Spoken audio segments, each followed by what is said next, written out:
Selamat sore, Assalamualaikum warahmatullahi wabarakatuh. Hari ini kita akan coba lihat ya di bukunya Oppenheim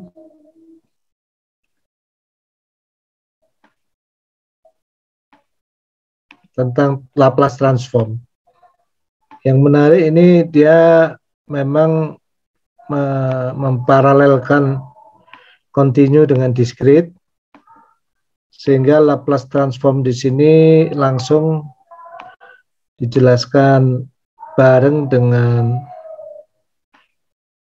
Z transform ya, atau transformasi Z.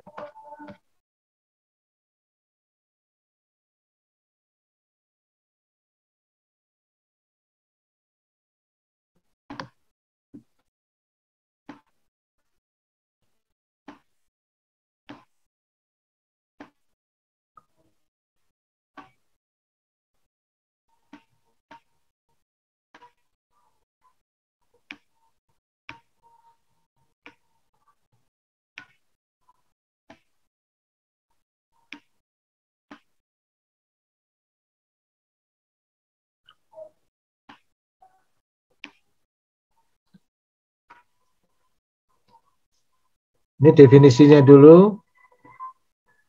Kita belajar yang two-sided dulu ya.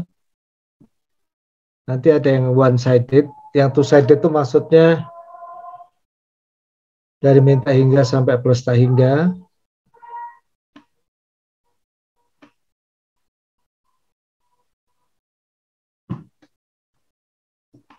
Ini definisinya Laplace transform untuk sinyal kontinu sudah Anda pelajari.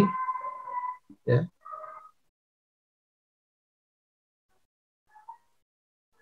Tentu keberadaannya biasanya tidak untuk seluruh S anggota bilangan kompleks, tapi biasanya disebut sebagai region of convergence ya. Suatu daerah di mana integral itu konvergen. Untuk discrete ini analoginya untuk discrete namanya bukan Laplace tapi Z transform.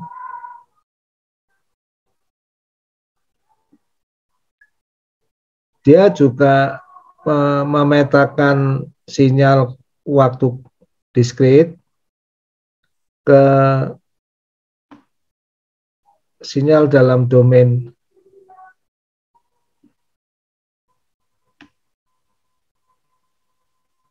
di sini disebut Z ya, kadang disebut frekuensi kompleks. Nah, di sini juga ada, dia tidak ada untuk seluruh Z anggota bilangan kompleks, tapi ada daerah eksistensinya yang dia biasanya disebut sebagai region of convergence. Jadi perhatikan untuk continue pakai integral, untuk di discrete pakai sigma ya. Yang continue adalah generalisasi dari Fourier transform CTFT, continuous time Fourier transform. Yang discrete adalah generalisasi dari discrete time Fourier transform.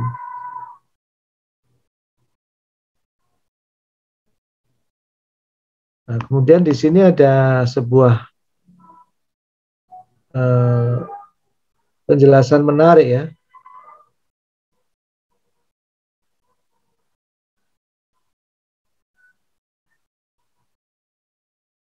Laplace transform itu ditemukan oleh Pierre S. Laplace.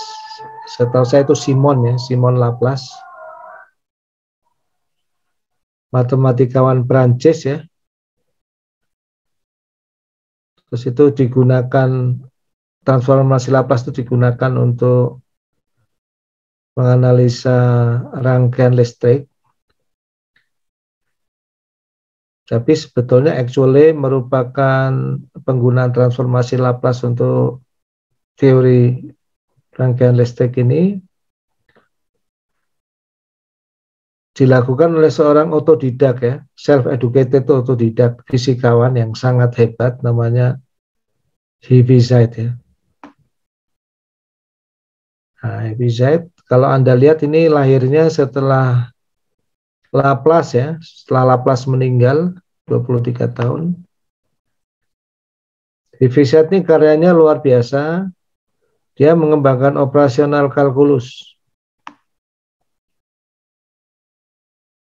Salah satu hal yang bisa Anda pelajari ya.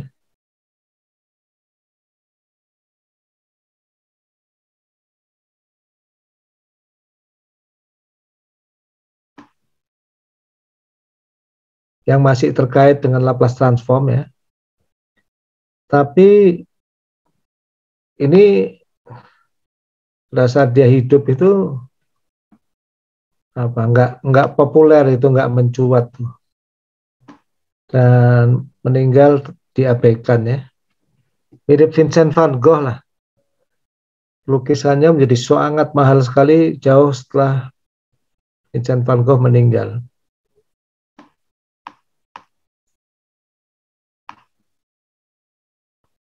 Jadi ini penting ya. Heaviside ini nanti akan Anda merupakan salah satu inspirasi. Ini tokoh yang tidak kalah hebat dengan Laplace. Kabarnya ini dahsyat sekali. Dan dia otodidak ya, kelihatannya nggak punya gelar apapun. Kalau Anda kenal Nikola Tesla, itu S1-nya nggak lulus, tapi punya 300 paten ya. Dan bapak electrical engineering sebenarnya.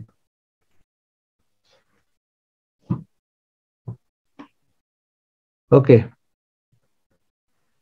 Nah, kayak transformasi Laplace, ini contoh sedikit untuk transformasi Z.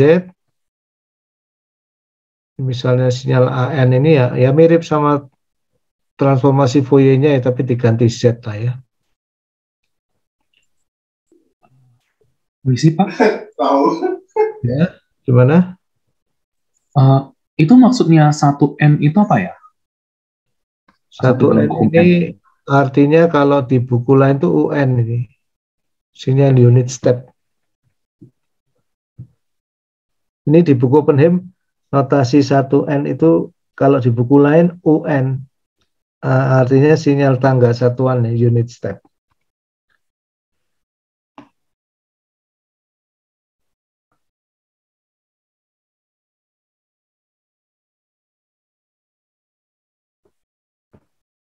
Jelas deh?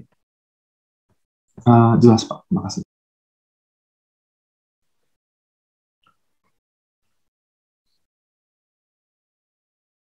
Ya.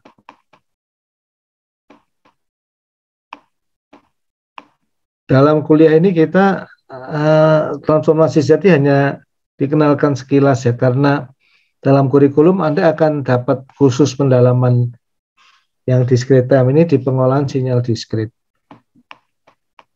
Nah, region of convergence Z itu bentuknya lingkaran ya. Kenapa ya? Anda lihat aja bentuknya, karena dia itu sigma ya. Ini kan kalau Anda bicara deret geometri, ya deret geometri itu eksistensinya jumlah deret itu ada kalau besar absolut ya. Bilangan kompleks itu di bawah 1. Nah, jadi nanti bentuknya kalau dimasukkan supaya konvergen itu ya Z-nya itu harus lebih kecil dari satu besar tertentu. Nah, ini jadi lingkaran ya, atau di luar satu lingkaran atau cincin. Beda kalau kontinu itu garis-garis yang sejajar dengan sumbu imajiner.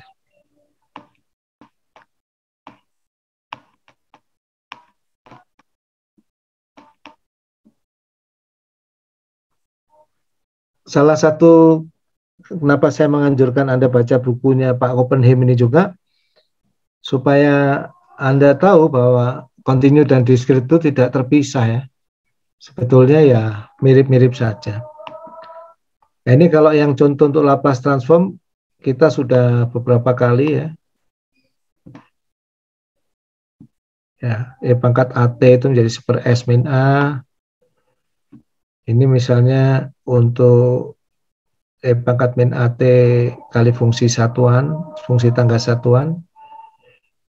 Ini region of convergence-nya di sebelah kanan dari nilai real S-nya lebih besar dari nilai real A. Nah, ini udah pernah kita bahas. Nah, region of convergence-nya bentuknya seperti ini. Ya. Ada kemungkinan seperti A. Ini adalah sinyal yang right one-sided sinyal ya, sinyal yang ada di sebelah kanan dari 0 gitu. Kalau yang B itu adalah left one-sided ya. Kalau yang bentuknya pita itu two-sided signal ya.